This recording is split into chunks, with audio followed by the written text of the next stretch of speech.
Such a delight to be seeing these names and faces popping up on my screen.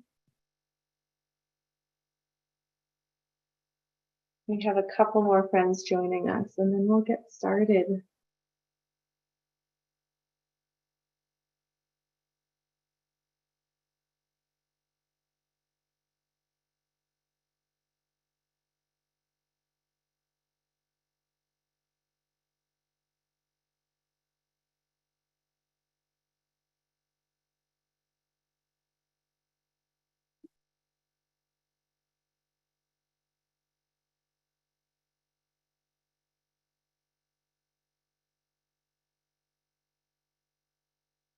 Good evening, friends. My name is Frances Kramer. I'm the Director of Education at Pendle Hill, a Quaker Center for Learning, Retreat, and Community in Wallingford, Pennsylvania on Lenape land. I'm excited to be welcoming some friends who may be new to Pendle Hill community and some friends who have been joining these First Monday lectures for many, many years. Our First Monday lecture series is an opportunity to explore spirit-led inquiries into questions of our time. And I am so excited that our lecturer tonight is Blanca Pacheco, speaking to us about building sanctuary within to build sanctuary for others. I'll be hosting tonight, and Anna Hill will be providing Pendle Hill tech support. If you have any questions, you can message Anna. Before we begin, I'm going to give us a little bit of an orientation to some of the technical aspects of our time together. And then I'll say a little bit about Blanca. We'll enter into some silent worship together, and Blanca will speak out of the silence. After Blanca has shared her message, we'll open a question and answer session and conclude the night with a final moment of worship together. You may have noticed that we are live streaming this video to our YouTube channel, Pendle Hill USA. The only video that is being streamed will be of myself and Blanca. Participant faces will not be streamed. We've enabled live transcription, so you are able to access closed captions. We keep the public chat function off to support our lecture in focusing and to allow the participants to focus on receiving the message. You're always able to chat with either myself or the tech support friend Anna if you're having technical difficulties of any sort. And the chat box to talk to us is at the bottom of your screen. During the question and answer at the end, you can send your questions to me in the chat and I will read them aloud to Blanca. You're welcome to send questions over the course of the lecture as well. This process allows us to consolidate and synthesize similar questions and facilitate a smooth conversation with our guest. If you have any other questions, please message Anna or me. And with that, I get to let you know the joy that we have in welcoming Blanca Pacheco. Blanca is a passionate community organizer, a single mother, and community leader with over 15 years of experience organizing with immigrant communities in Philadelphia. As a founding New Sanctuary Movement member, she co-created and led Know Your Rights trainings at immigrant faith congregations around Philadelphia. She has worked on storytelling projects with different immigrant communities to empower, build connections, and lift immigrant voices. As a community organizer, she has worked on successful campaigns to stop collaboration between Philadelphia police and ICE, and helped win sanctuary campaigns for families choosing to challenge final deportation orders. She is currently one of the leaders in the state of Pennsylvania fighting for House Bill 289 for driver's licenses for all, regardless of immigration status. Blanca is currently leading programs and campaigns as co-director of the New Sanctuary Movement of Philadelphia. I have had the honor of getting to work with Blanca in a variety of settings, and I knew that she was the perfect voice to start Pendle Hill's podcast season on integrity. She leads with a vision of a world that doesn't yet exist and a commitment to grounding herself in her values and enacting them in the world in a way that embodies so much of what we're trying to learn about here at Pendle Hill. And it's a great, it feels really, really meaningful and resonant to be able to share this time learning together. So with that, I will invite us all to settle into silent and contemplative worship. And Blanca, I will invite you to speak as you are led out of the silence.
Good evening, everybody. It's an honor for me to be here today, sharing with you all some of the personal journey, but also the work that I do and the miracle that it is for me. Um, so I hope that in my sharing, you get to learn a couple things that could be useful for you in whatever work that you do. Either it is work that you need for yourself in your own spirits, or work you do in the world outside. As I mentioned, I'm going to share some of my personal journey as well as the organizing model that we have built from listening to members, immigrants themselves, but also allies. And it continues to evolve as conditions change. It continues to evolve. And we can go to the next page. Some of the things that I'm going to be talking about is what I have named myself as building sanctuary within. And I'm going to share a little bit more about that. Also, what is the self-work that I have been able to do to be able to do social justice work, because it's hard work.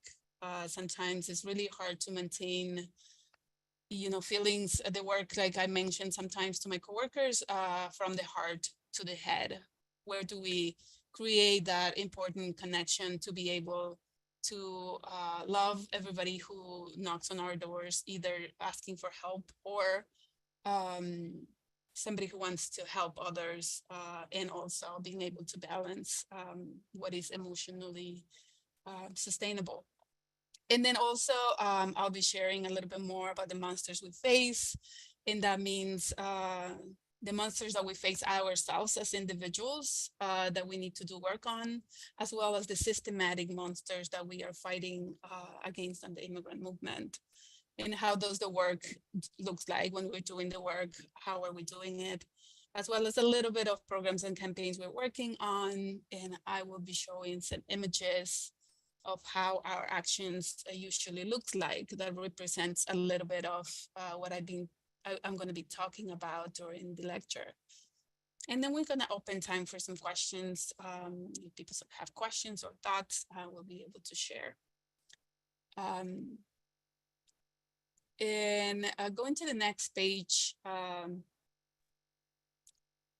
I wanted to describe a little bit for me, what does it mean building sanctuary within? I started doing more intentional organizing or organizer as an employee back in 2012. And we were talking a lot about making Philadelphia a sanctuary city. And then also after I worked with couple campaigns where people asks for sanctuary, which means living in a church, doing a civil disobedience against a deportation. And then I reflected a lot about how do I do this work in a way that is still cares for myself, that also cares for others, and also really analyzing what is the possible traumas or pains that I carry myself that I could be triggered when I do this work. And I have never wanted to do this work from a place of trauma, but from a place of love. So for me, building sanctuary within means, for me, sanctuary is a sacred place, and that is starting inside of ourselves, and it's constant soul and spirit work to make sure that we feed our spirit to be able to contribute to the healing of the outside world.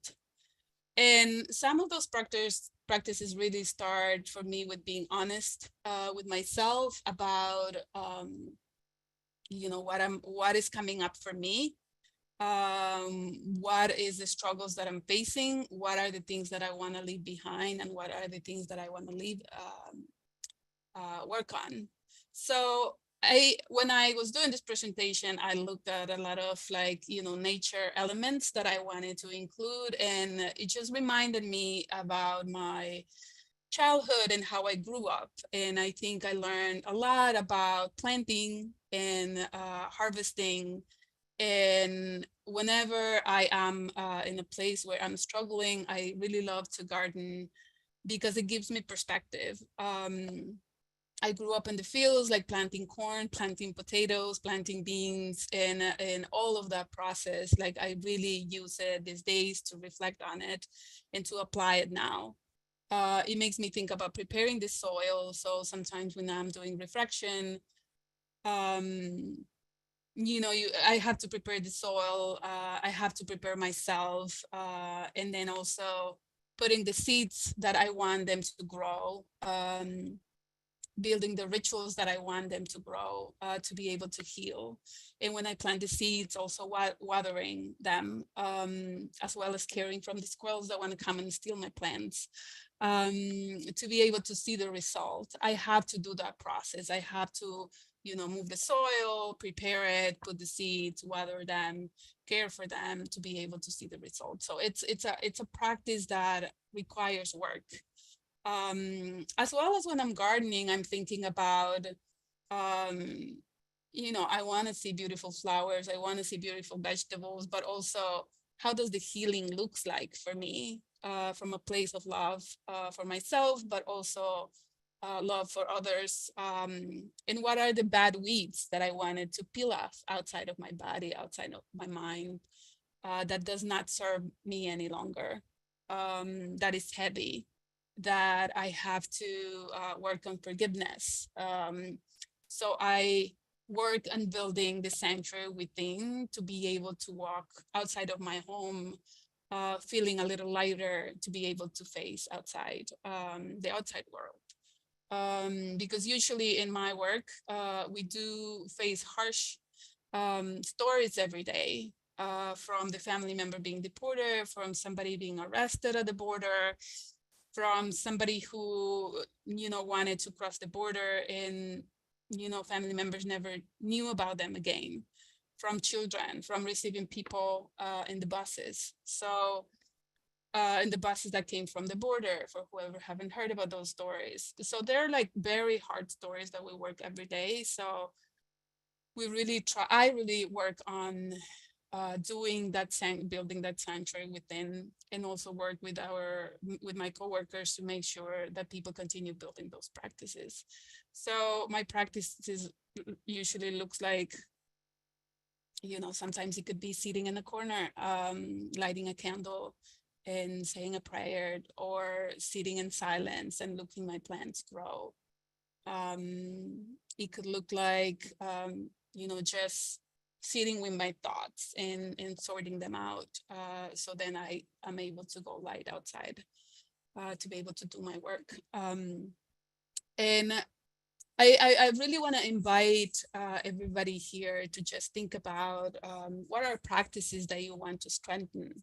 So maybe at the end of the lecture, you can leave with those thoughts. What are practices you want to strengthen? What are practices you want to build? And what are the bad weeds that don't serve your body anymore and you want to get rid of? And going to the next slide,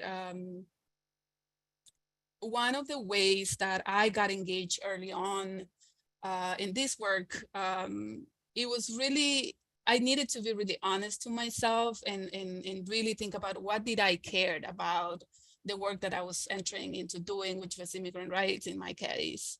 And the real story was that I really cared about it because I was an immigrant. I am an immigrant myself. I am undocumented myself. I did notice the lack of resources that existed in my community, and I wanted to learn to be able to share. I also came to this country when I was 17 because I really dreamed about, education and going to college and having, a profession and being able to support my family, especially my parents. So I had a couple of reasons why I wanted to do this work. I wanted to grow, I wanted to learn, I was curious. And then I also really thought about what's the need. As I mentioned, the need was people getting information, access to different things, as well as there was a lot of fear in the community that people didn't trust each other to be able to share that people were undocumented or to be able to share their struggles. There was a lot of fear and shame about being undocumented. So I wanted to learn to break that through. And then also for me as a single mother, I really didn't have too much time to volunteer or to donate. So really being able to see what I was able to do. So when I was invited to the beginning of the building of New Sanctuary Movement, I wanted to donate time because one of the problems people were facing was that people were being deported and people didn't know why. It was really fast. So there was a lack of information about people knowing rights, that they can access a lawyer, even though they had to pay for it, but they had rights about accessing a lawyer. And then we also discovered that police was working with immigration.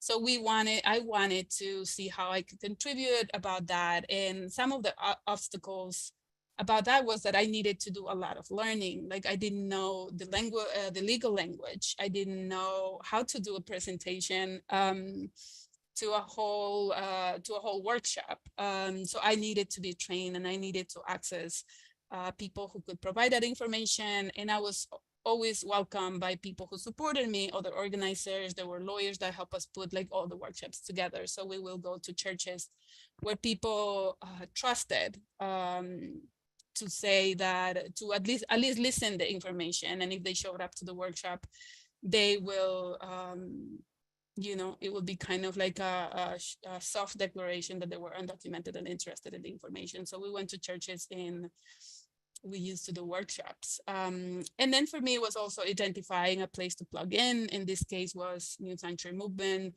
I was doing some other work with another organization around education, English learning, computer learning. So I did wanted to connect as a volunteer to help build this organization that was building in. I really like wrestle with what faith meant for me at that moment and what faith means for me at this time as well. And I think for me, faith is more than prayer, more than just going to a congregation. For me, faith really includes like people taking action, include people helping each other, faith in people, faith in nature, faith in the divine. So faith expands for me outside of like a faith congregation only. And then building a community space was also really helpful because as myself being in a country where I didn't have family, where I didn't have a community, like building that community, I was really hungry for that community to be able to plug in. And then mentorship was really important. I have had lots of mentors that believed in me before I believed in me myself. So that was really helpful, having mentors, being able to teach me and debrief with me and lift up my knowledge. That was really helpful. And then again, taking action, which in the case I shared about the Know Your Rights workshops that we used to do, that helped a lot of people to know how to deal with police and immigration.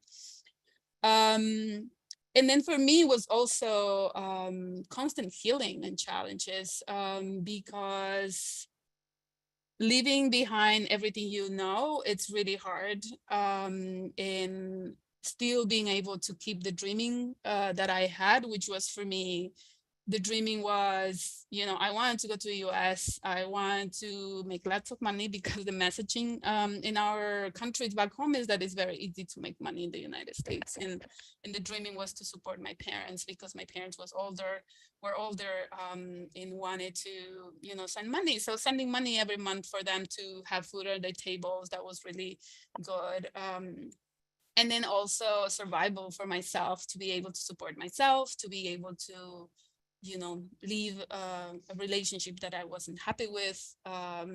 So I needed to do that constant healing and that constant reflection, to be able to survive. And then stretching as well. Like I remember when I was doing the workshops, the Know Your Right workshops, I will stand in front of like 60, 80 people and I would be shaking. But then I was very clear where I wanted to be, and that I wanted to share this information with people, and that I wanted to help relieve pain. So I think that finding the tools for that, and again, mentorship was really important for that. And that self-work was not easy. That self-work is always hard. That soil, preparing the soil, that planting the seeds, that watering what I wanted to grow and what I wanted to get rid of. It's really hard work. So, and it's constant and it's every day.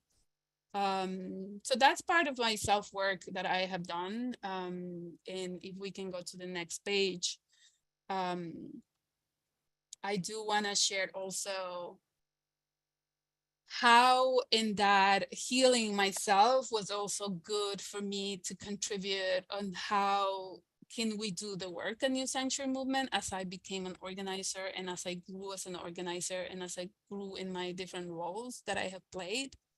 Like a lot of people arrive to the United States with big trauma. Many people are leaving their countries because there's a lot of violence. Many people are leaving their countries because there's poverty, because they're like dream of a better life. So leaving everything behind, family, community, it's very painful and it's traumatic. And I think our people in the immigrant community doesn't really think about that being a traumatic event. But that is traumatic. And then recognizing that is really important. And then the journey, like we hear stories of people, leaving their countries and then being assaulted in the way, or other worse situations happening to people. So, and then also the uncertainty. Are people going to be able to make it? Are people going to have food to eat on the way? Some people come with their children, and of course people are not coming because is easy, or because they don't suffer pain from leaving everything behind. But it is, again, a traumatic event.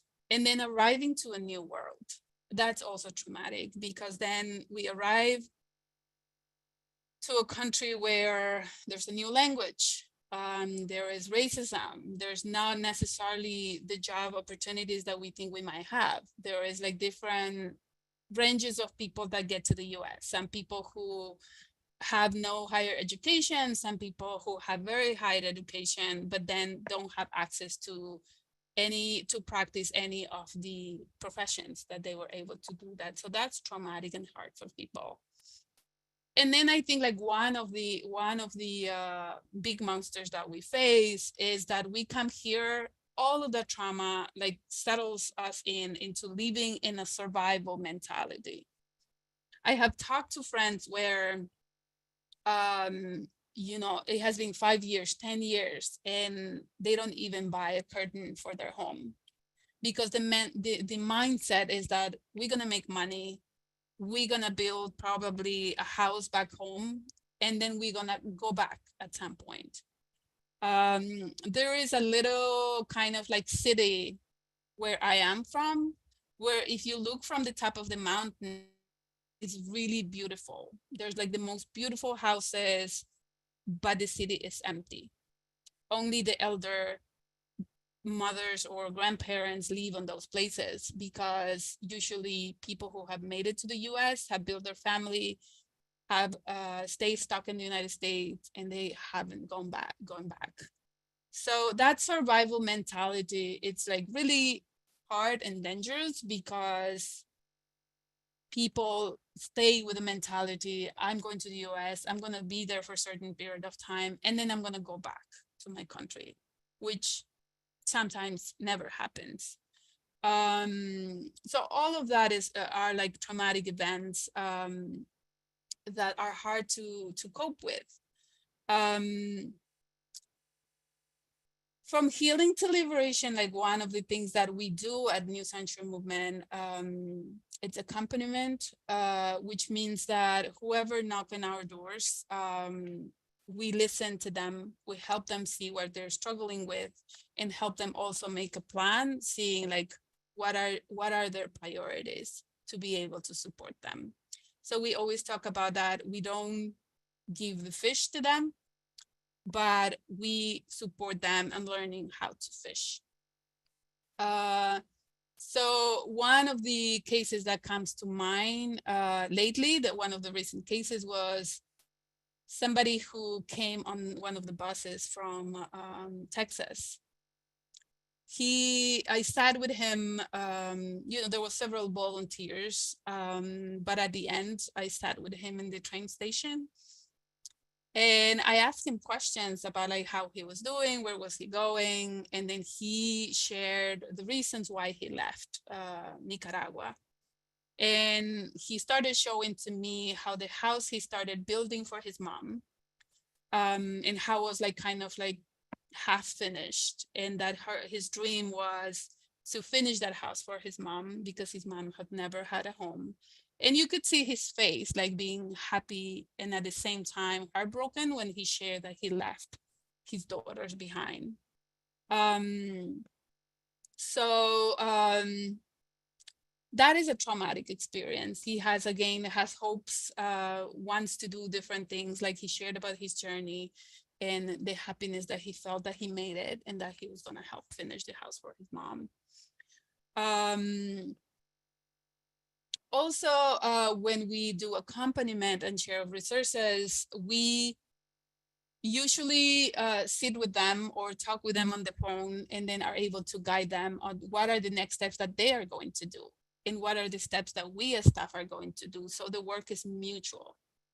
And then we do follow-up. So this is kind of like building the relationship of trust with the person. So they do their part and we do our part, and we help them become independent. We don't want them to depend on us. We want them to learn, and we want them to know that they are still in being in a different country. They're still wise. They still have skills. They still can do things. And then also being able, when they have done their homework, to lift up like that they were able to do it. And then we also do an invitation to any event that we have or to any space that we have. But we want to make sure in those times that we make an invitation, not like as you have to come as payback because we have helped you, but more an invitation of like, we are a community. We can be, you don't have to be alone. There's a community that it's here.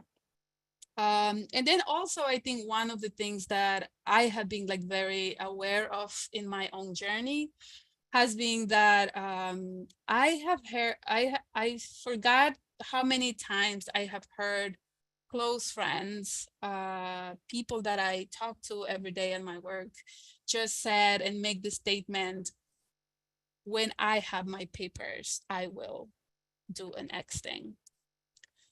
And I think I always have wanted to break that and not take that mentality. And I didn't want to wait for my papers to like learn new things. I didn't want wait for my papers to buy a house. I didn't want to wait for my papers to like get my GED. Because if I had waited it, I wouldn't even be doing this lecture today. I pushed myself to not wait for when I have my papers. And different people have different journeys. So that has been my journey. My journey has been when somebody told me, you don't have a social security, there you are wasting your time preparing for a GED.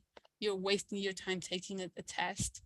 I did it anyway, and I got my GED diploma. When somebody told me, you don't speak English, you will not be able to get a certain job. Because at some point I wanted to work for a lawyer. I don't know why, but I wanted to work for a lawyer. And when I saw the opportunity, I said, I'm going to get that job. And when somebody told me I wouldn't be able to do it, I said, yes, I can. Yes, I can. And I did it. And when somebody told me you can buy a house because you don't have papers, I found a way and I bought my house. So I think like always trying to work with people, this is my experience again, but work with people to find resources and to be able to do it anyway. And I think that's really important to reflect on, like what is the phrase that you've heard telling, or what is the voice that you've heard about telling you, don't do this thing, that you didn't do it or that you did it anyway. For me, I have never waited for tomorrow because I don't know what tomorrow will bring. So I have always pushed it to do it anyway. So if we go to the next slide, I wanted to share a little bit about the monsters we face, and I intentionally put me in a friendly monster. So some of the monsters we face in our communities is like ICE doing their work of deporting people, and they don't really care about people having family, about people not having the money to pay when they're arrested, because when people go into ICE detention, lately the cheapest bond is $7,500. So if people don't have the money, they can end up deported, or they are in jail for a long time, or people are struggling. So we do have a community fund that a group of community members built that helps pay for a little bit of prevention, pay for a lawyer before they get into detention. But if people do get into a detention, we have connection with a national network as part of having a community fund that help look for funds to pay bail so people can come free. The border patrol, when people are crossing the border, we hear stories all the time about, people being put in very cold places, that they are not getting the food that they need.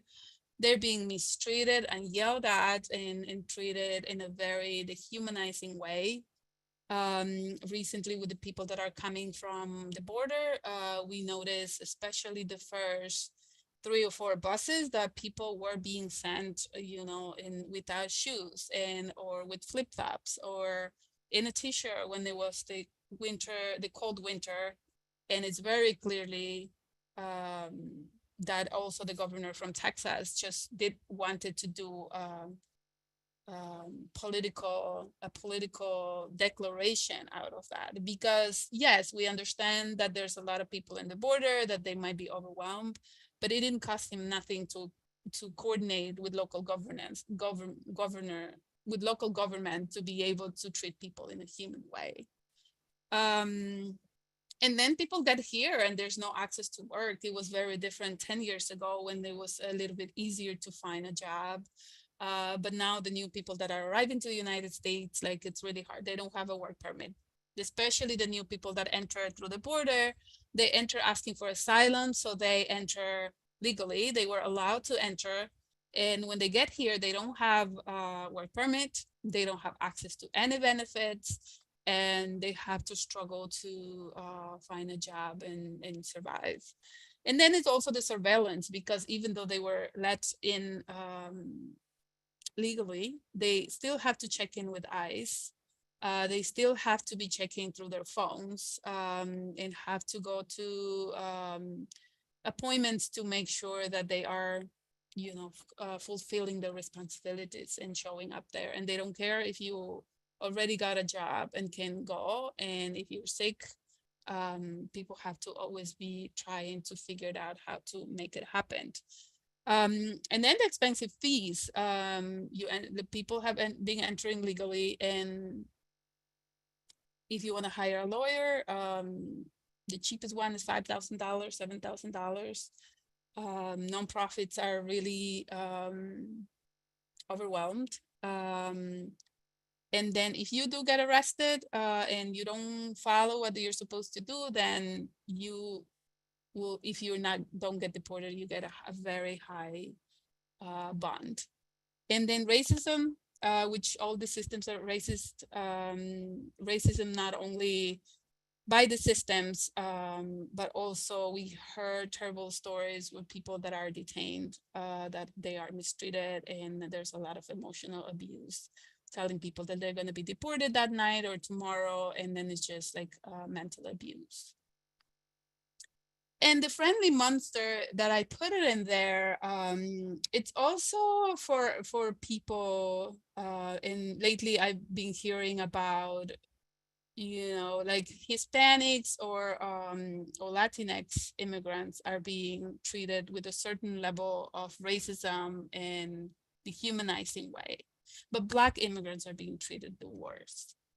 And I just heard today that in the border, like Black people were getting anchor bracelets, which Latinx have not been getting it in the last 2 years or so. I also heard that from people detained themselves, that if they protest about anything or the food is not good or something, they're getting harsher punishments on jails. And then we also face different culture, where the culture, there's a big push of, immigrants come to the US, so they should learn English. They should adjust to our culture. And that is really heavy because our cultures are not similar to the US. And one of the biggest monsters that I also talked about it a little bit in my podcast is the individualistic culture that exists in the US. And some of those, we see it as people trying to fit in. We know a lot of members that they don't speak English themselves, but feel the pressure of connecting and plugging into this new culture, and like really not putting too much effort into teaching our own languages and our mother tongues to their children. People also not sharing their immigration status is another thing that we see. And then also being honest, like, you know, we face the paternalism from especially the communities here that could be welcoming, but then are not treating immigrants as people who have agency and as people who can make decisions and as people who do have wisdom to be able to know what they want to do with their lives. Yes, they're struggling with different things, but they also do have agency to make decisions about their lives. And then also recognizing for us in our Latinx communities, especially, is the colorism that exists in our communities. And we have opened these conversations, especially after what happened with George Floyd, about how we treat our immigrants that are Black, in not only from different countries, but also Latinx. We have a lot of members from the Latinx community that are Black, and the racism and othering that exists, and really working on that and having conversations and trainings about that and learning the history of where the racism comes from, where are the behaviors that we have learned since we are young in our own cultures, around appreciating only what is white.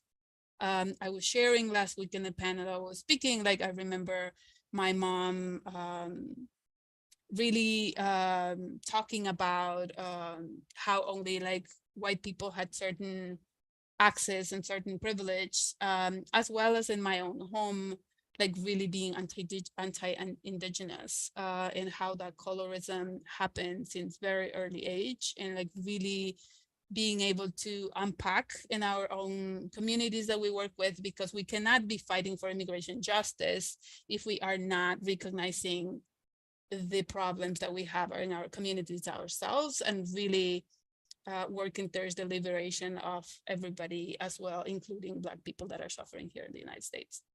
And then capitalism, yes, I think that that's a big push. The country wants us to spend money and make money and pay taxes, but they don't want to give anything back to us. And then there's like the pressure of buying that people, even though they don't have too much resources, like spend a lot of time using money resources to contribute to the country.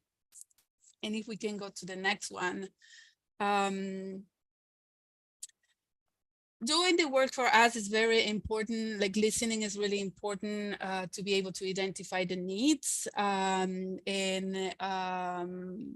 also like when, for example, when we started working on driver's license campaign, that is a campaign that we have on the statewide level.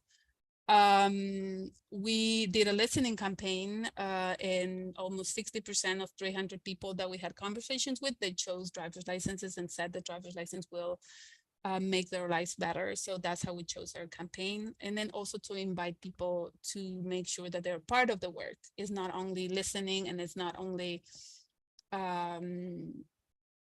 getting information out of them, but inviting them to empower and to open opportunities also to lift up people's voices and to bring their skills to the space. Because instead of a model of teaching people what they should be doing, we instead use the popular education to be able to empower and get the skills that people already have, and then learn new skills when it's necessary to be part of the work.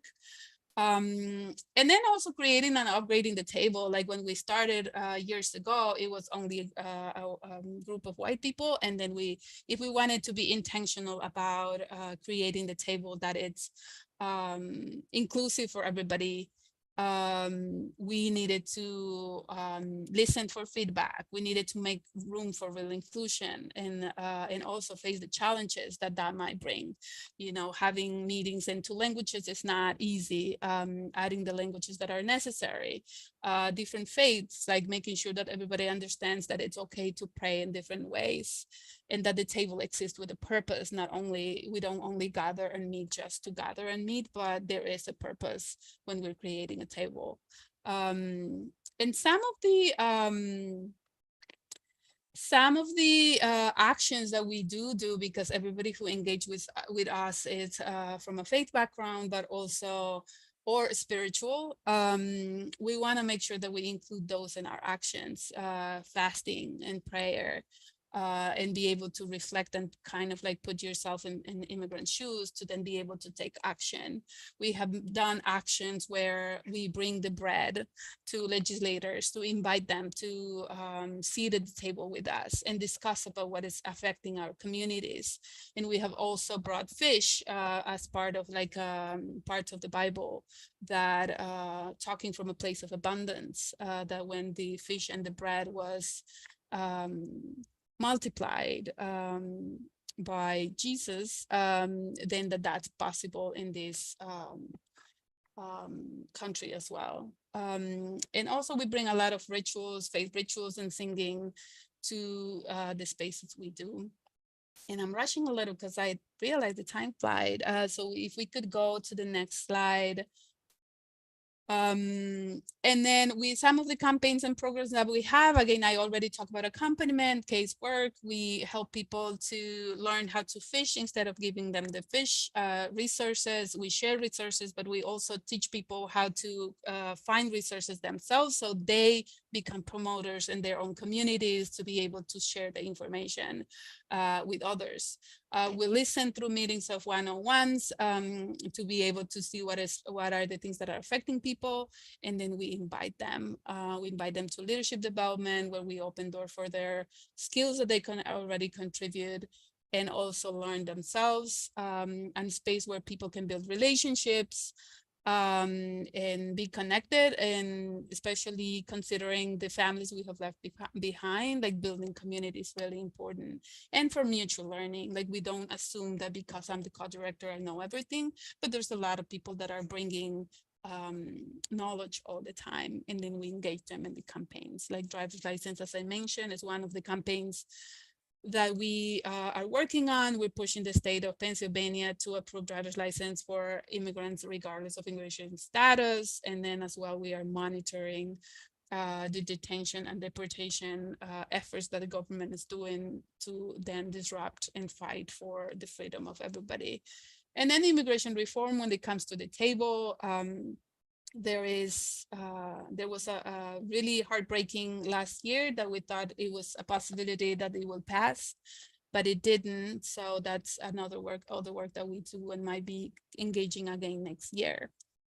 And one of the big important things that it is for us is community care instead of self-care. And that's something that we do as a pushback to white supremacy, to the system that wants us working all the hours of the day, that wants us to acculturate, that wants us to spend a lot of money, and that wants us to access to massages and you know, self-care, that poor people don't necessarily have access to that. So instead we have a community care where we gather together to have really like normal conversations, like mothers and fathers, children's playing. We gather to connect, to share food, where we don't have an agenda, because having an agenda is really important for that's what the white supremacy culture pushes us to do, to always have a purpose, to have everything in order all the time. So the community care space is just for people of color to just be together. And if we can go to the next slide. I just wanted to share very quickly what the difference between sanctuary within I shared at the beginning. There's a difference also between sanctuary city and physical sanctuary. Sanctuary city means that police and immigration are not supposed to work together to arrest and deport people. The city is more friendly to immigrants, and Philly is a welcoming city. One of the ways that I could share is that when the buses were coming from Texas, we were able to work hand on hand with the city. Like about 12 community groups were able to work with the city to work on this effort, and it worked really great. And the city did a great job working with us instead of us wasting time fighting them to take action. We actually worked together to treat people in a human way and to do what we needed to do.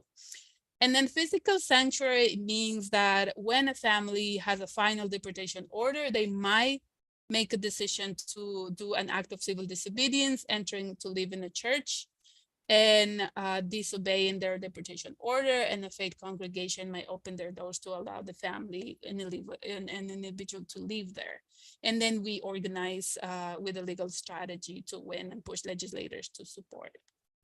And if we could go to the next one.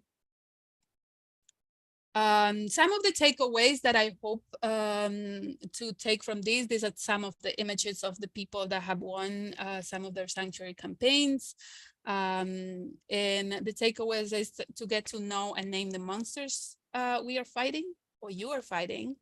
Acknowledge the trauma, to take both action individually and as a collective.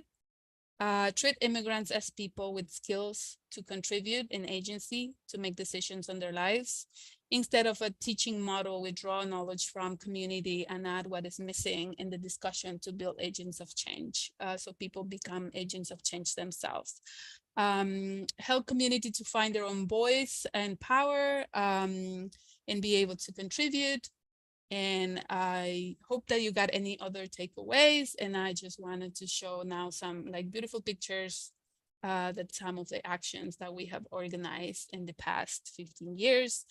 These are some images from a 40 days action where we brought bread to Senator Toomey, as well as we brought bread to the mayor, to invite them to continue supporting, to support immigrants. Rep Toomey never, or Senator Toomey, Rep Toomey, never really did it. But the mayor in this picture was promising to us that he will continue the separation between immigration and the police, and will not allow police and immigration to work together. And if we could go to the next one. This was a civil disobedience that we were preparing outside of City Hall. We block City Hall, pressuring the Mayor Nutter in this case, to not collaborate between police and immigration again. And we were doing a prayer before we blocked City Hall doors. If we can go to the next one, these are some of the actions around sanctuary. If you can see in like, the lady in the hat is holding Carmela, who was living in sanctuary. We will always put her at the center to share her story and to be able to advocate for herself. The person holding the phone, the tablet with Carmela in it, is the interpreter. So we always made sure that they had access to language. They get to share their voices themselves with legislators. We were outside of Representative Evans, asking him to take action and support Carmela when she was living in sanctuary. We can go to the next one. Here's Clive, Juanita, and Suyapa, who also took sanctuary and won. They are like right outside of the church. We can go to the next one. There's like some praying actions that were organized by Juanita, but also Carmela had weekly prayer actions that helped them stay sane while they were living in sanctuary. I'm gonna go to the next. Bread that we brought to, I believe it was again Senator Toomey, asking for him to support immigration reform. Next one. Immigration reform. We were protesting in Center City in City Councilor Helen Dim was in there as well. We can go to the next pictures. I just have pictures at the end. Another protest. Leadership development. Almost everybody in our staff has been members, and now they're staff. And then some events of joy where adults are worse than children. They fought about musical chairs and children did not. So they had a lot of fun, but they're very competitive and a lot of people won prizes. And at the very end, I just had some of my contact information, and I hope that you got to learn some of our model of our work. And there's my contact information, as well as a link to support driver's license for all.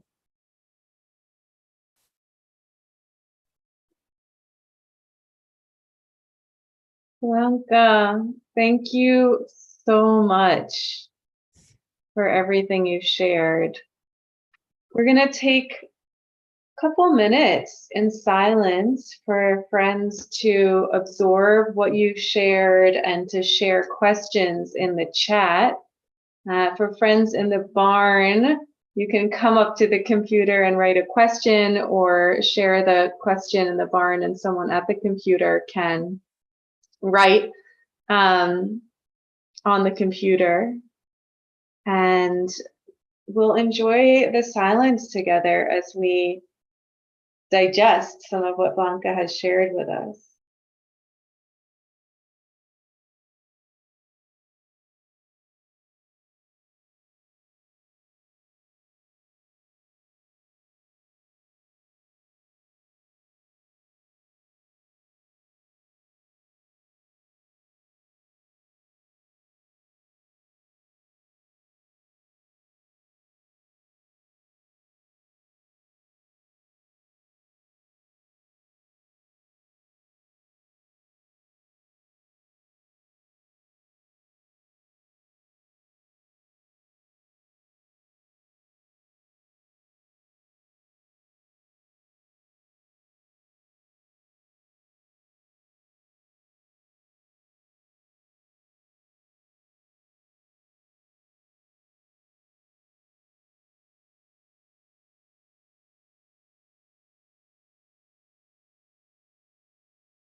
Blanca, first question that we like to ask our guests in the First Monday lecture series especially is where you see spirit alive in the work that you do, either a moment or a kind of set of moments when you feel the presence of spirit in your work.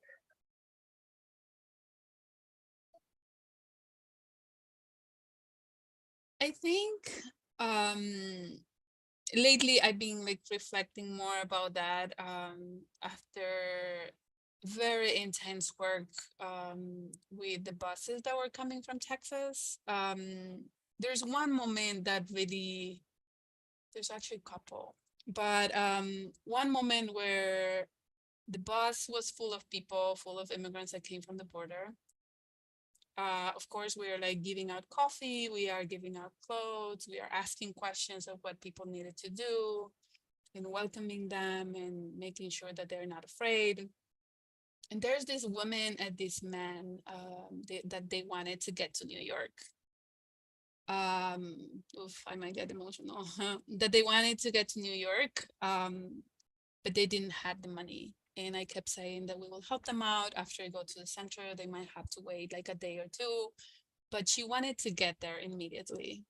And I left the bus. And when I came back, she talked to me with her hands full of money. It was a lot of coins. The majority was coins. And she was, I have the $25 to pay for the bus to New York. Later on, I learned that she asked everybody in the bus if they could support her to get to New York faster. And everybody in the bus gave her what they could. So her hands were like full of coins and copper bills. So that was very moving in a moment where everybody didn't have anything, but they didn't care about giving a coin to her. So I see God in those moments. That's what God wants. God wants to support each other.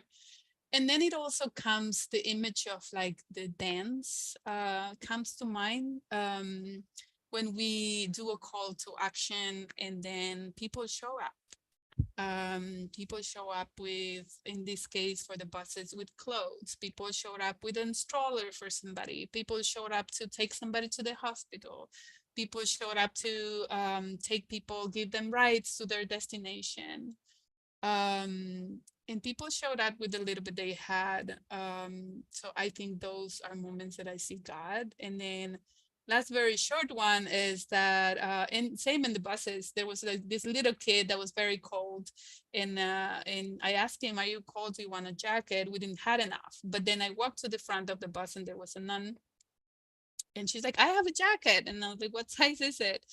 And then she, it was exactly the size that the kid needed. It was like size 4. And then I went back to the back of the bus, and then I gave him the jacket, and then I was helping him put it on. And then I was like, what's your name? And he's like, Jesus. This is beautiful. It was on Christmas.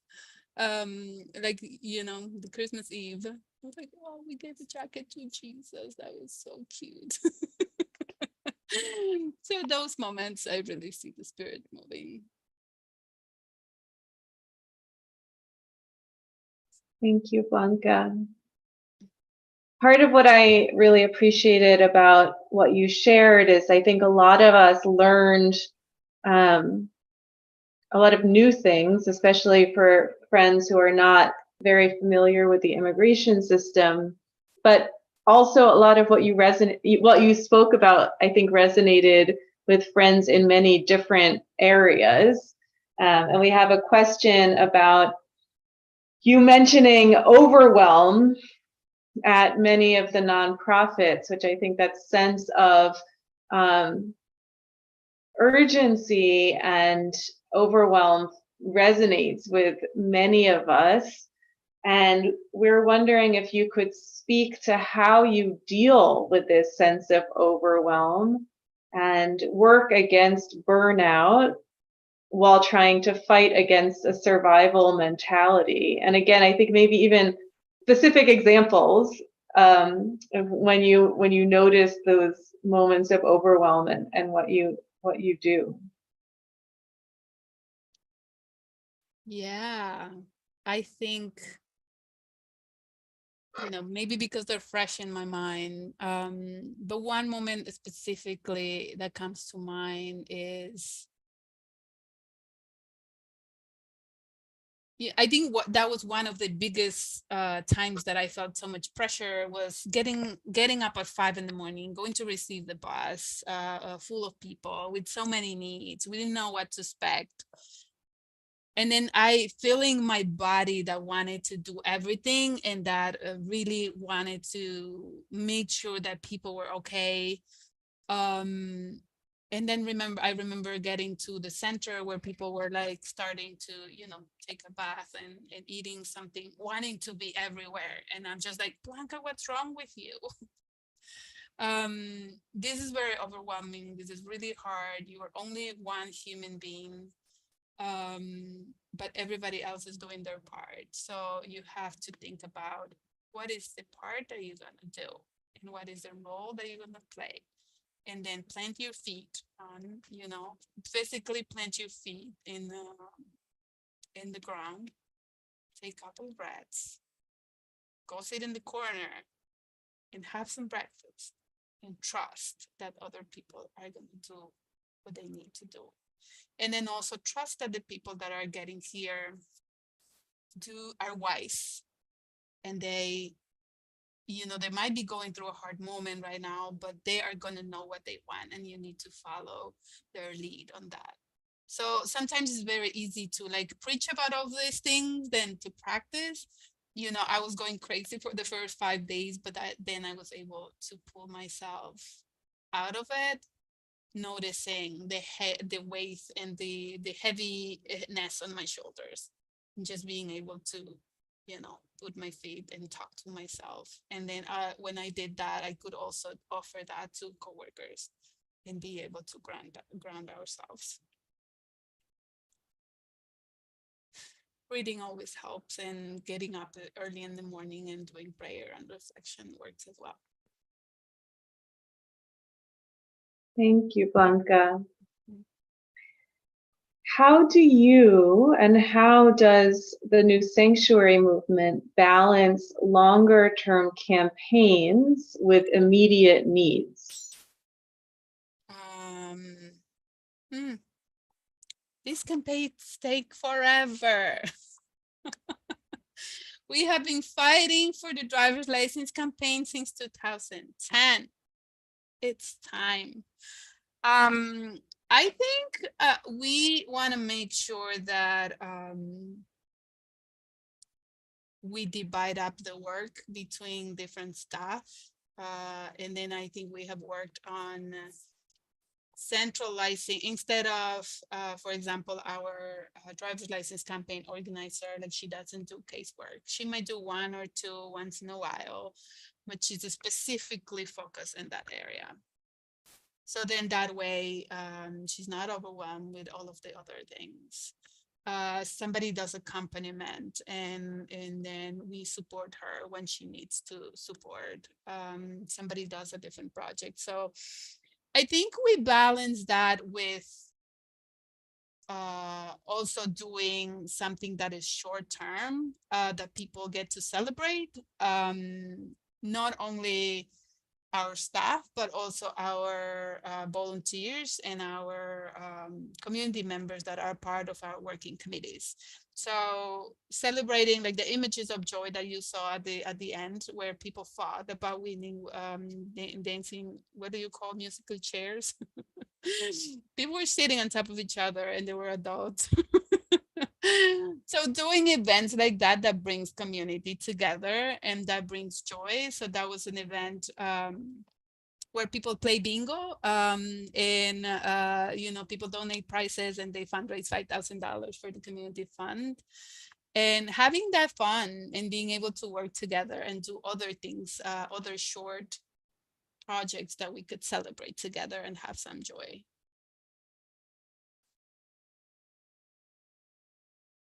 Thank you. This is a quite specific question, but I think the answer may speak to larger issues as well. The question is, how do you locate safe allies within healthcare, physical and mental health, for the individuals and families you work with? And maybe the broader question also is kind of how do you identify resources for the community? Can you either paste the question on the chat or Yeah. repeat it again, the first part? How do you locate safe allies within healthcare, physical and mental health, for the individuals and families you work with? Mm-hmm. All right.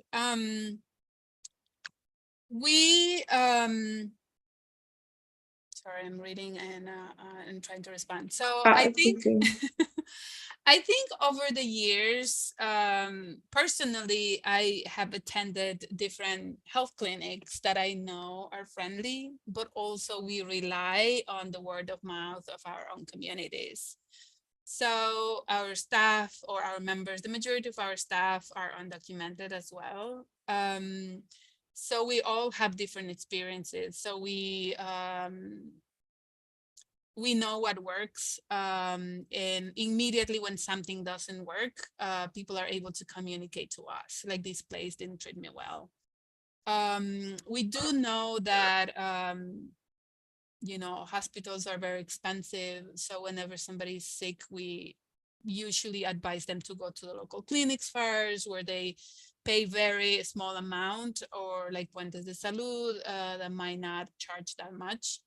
And then if it's around hospitals, we also help them connect with places that could help them with emergency medical insurance, if it's like somebody who either has cancer or has an illness that requires longer term care. Because the analysis of the healthcare of the United States, and we have had cases like that, is that if you have an illness that you're not going to die with. Even if you're in pain, they're not going to take care of you. They're only going to cure you if you have cancer, a tumor, or that illness is going to kill you. Otherwise, they don't give you emergency medical care. That has been our experience. So for physical care, there's like several local clinics that are friendly to immigrants. And then about mental, this is like, the resources are very low. There's not too many places that offer mental, like regular mental care. There's only two or three places that we referred, and it's La Puerta Abierta, the open door, and Puentes de Salud. They have therapists. And to locate resources, again, we rely in our communities as well, to see what works when we refer them, what is not working. And then also when we connect with resources that charge either low amounts or offer pro bono, that's something that we would build a list for ourselves as well. That's a broad way to answer your question, but yeah. Thank you. Mhm. Pendle Hill has been focusing our education programming for many, many years on the relationship between the themes of faith and practice, prophetic witness, and creative exploration. And I'm curious if you might talk a bit. I think that prophetic witness and faith and practice are really at the core of what you're doing. I'm curious how you see creativity and creative exploration showing up in your work.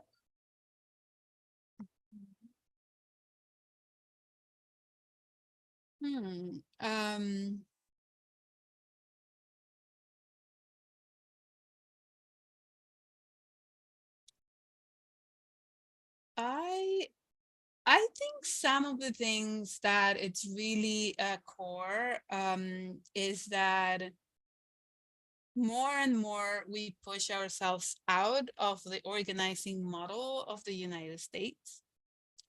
So I think through conversations with either with one-on-ones with community members or with our committees, and sometimes even between like informal conversations, we are able to revive practices that our communities have back home that might not necessarily cost money. So that's where, when I'm talking about community care, a lot of when we had a small grant and we gave some cash to people to do whatever self-care looked like for them. And after we did that, we realized that we were entering into this self-care push or pressure that it's more like United States oriented, and that costs money and people don't have neither the money or the time. And then also people talked about, for example, like acupuncture being like not necessarily how it's done back in their countries, or massages, or people also talked about having family in the stress that they have by being alone in this country, by not having the community they left behind, and how all of those, like overworking, and how all of those were contributing for them getting sick, for them not looking for medical care, for stress, for a lot of those things. So that's how, like, when we have those conversations, like the creativity around, so let's just make what are the things that we did back home in our countries? And then people talk about, like, we will gather together on Sundays and eat together. We will just lay down on the grass and we'll be able to laugh and talk and play with our children. We will go to walk in the river in the neighborhood. So any of that costs money. Or we just wanted to talk to somebody and get out of what's happening and what are we struggling with. The last gathering we had, there was like 8 or 10 moms that were talking about the struggles with their children as they were growing up. So I think those are the moments that we are able to keep our ear open, and check what are the things that are coming up in our spaces, to be able to then create those spaces for people to come in. And usually it comes from community conversations about that. The bingo part, it came the playing bingo to do fundraising, and playing bingo to be able to get people out of detention and getting people paying their lawyer, came out of the community that said, you know, let's build a fund that can help our communities. And of course, it wasn't easy. When we did our first bingo, there were like 8 different members that each of them were from different countries. And each of them had their own idea of how they were going to play bingo. So when there was the big event with like 100 people in it, they were getting into like, you know, arguments about how bingo was going to be played. Because Venezuela plays it one way, Ecuador plays it different, Honduras, Mexico, they all these countries like play differently. So I think we just like, we talk about what are the things that we used to do back home that worked. And like, you know, like even like people who plan their quinceañeras, like they know how to plan events, they know how to make big invitations, they know how to do that. Why not bring all of those skills instead of us making it up? I come from a community that, you know, it was all in the town was done by what it was called mingas. And what it means is that people in the neighborhood get together and get work done, either to rebuild a bridge, either to help people like harvest their food, whatever it is. And there's no money in it. It might be like maybe you give them a shot. That's the that's the only payment, but it's community work in community care that doesn't cost money, but it's fulfilling. And it's so we are always trying to lift up the culture and the customs from different countries that are very similar, from Latin America to Indonesia to Africa, that those are the immigrants that we work with. That's wonderful. I love the invitation to community work, especially for our friends at Pendle Hill who will be joining for their first morning of community work tomorrow morning. People are excited about what you're sharing and asking if there are ways to get involved in volunteering or otherwise supporting financially or politically the work that you're doing. Yeah, at this moment, Sam, we are getting ready for a couple months of action for the driver's license campaign. So one way is like you can sign up for our email updates that we're always sending. We just hired a communication person. She started today. So we're going to be communicating better with our people who have subscribed to our newsletter.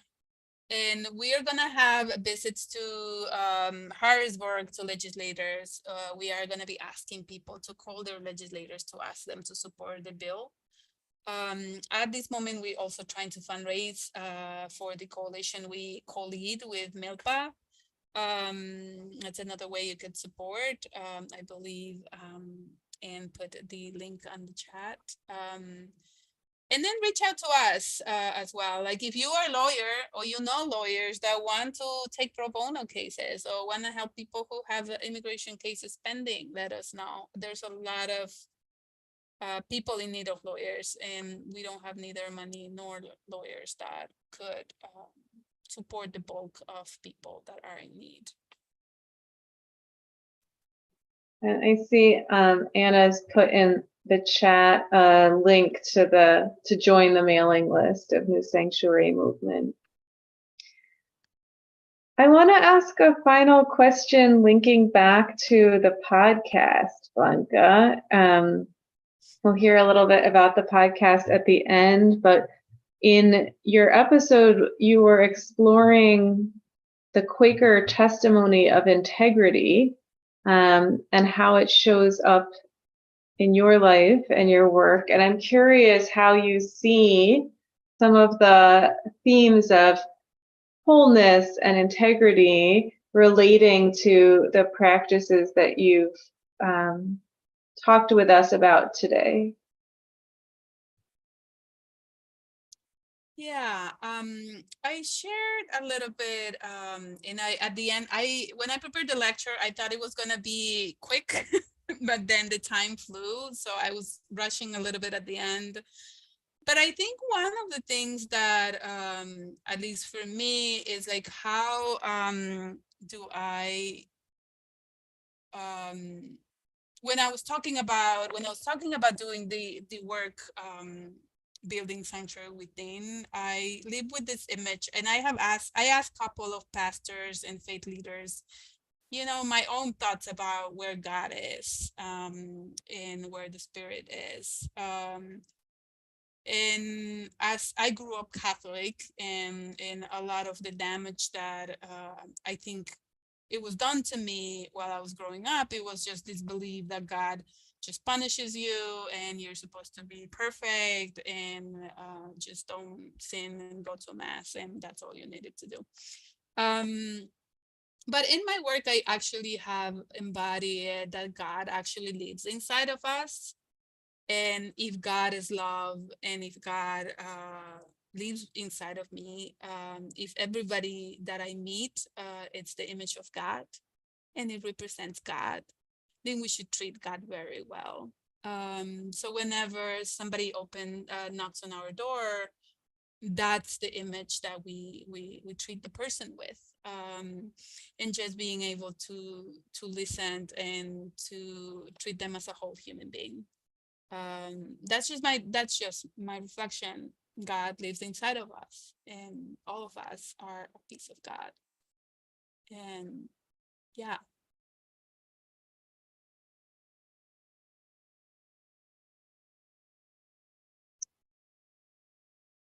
That's a beautiful articulation of a very Quaker approach to answering that of God within everyone, and the implications for learning that we've been exploring here at Pendle Hill are that the source of our learning is both internal. We have this access to this divine guide inside ourselves and also inside each of the people around us. And so our process of learning is both deeply personal and deeply communal in this way that we've got to explore with you today, Blanca, which I'm so grateful for. Is there anything else you want to add? Any final words?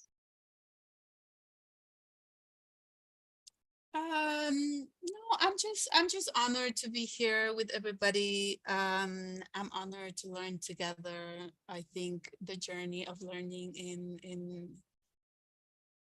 the learning and continue the work of the Spirit does not end, at least for me. I don't think it has a final destination. I think it challenges and changes, every time, and it's hard work. But I do really ask myself always, like, how I want to be treated and how do I want to live, and what is something that I tell my children is that, if you can help others, do so. But if you cannot, at least don't damage other people, in that image of, if we see God in each other, we should just treat each other with love.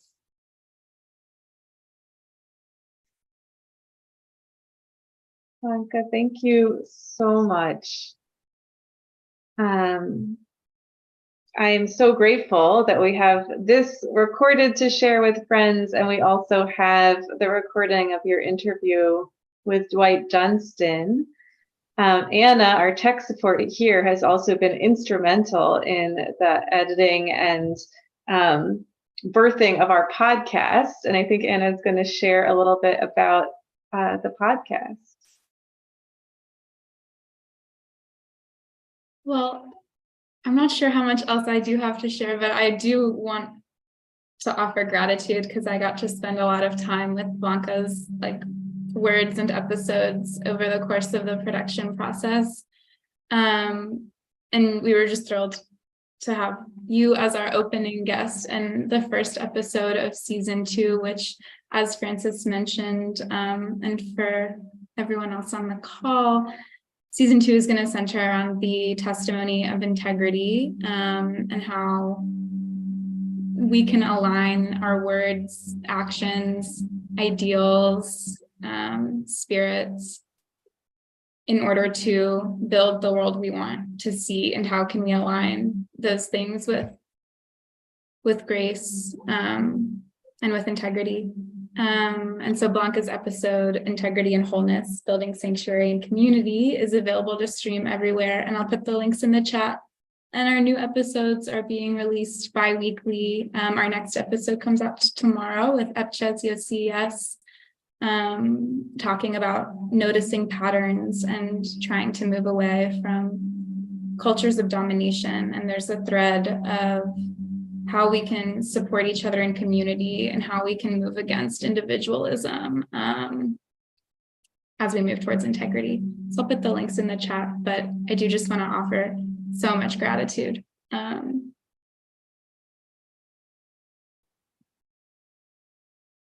Thank you, Anna. And as Anna said, this Pendle Hill conversation is ongoing. I believe that our next First Monday speaker in April is in the barn listening to Blanca today. That's Nim Njunguna, who will be talking to us about the river of life. We are what we have been becoming, and that will be in the first Monday of April. Nim is here as one of the British Friends in Residence living on campus at Pendle Hill. And I believe our May First Monday lecturer, Neonu Span, was also with us for part of today's lecture, and will be also featured in the episodes that will be forthcoming of the podcast. So we are incredibly grateful for you joining this part of the conversation, and hope you'll continue. You can find out more about all of our upcoming programs online at pendlehill.org, and join our community in any way you feel moved. We have online worship every morning at 8:30 if you're ever looking for a space of centering, and many other opportunities to continue the conversation.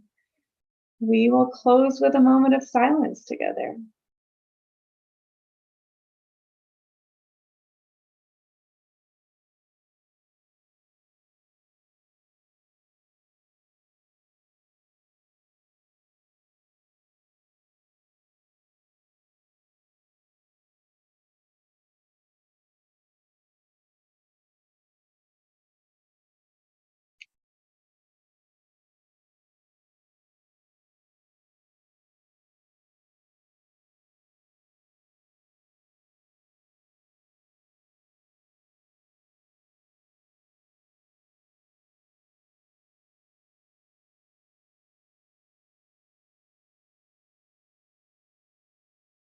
Thank you, friends. Thank you, Blanca.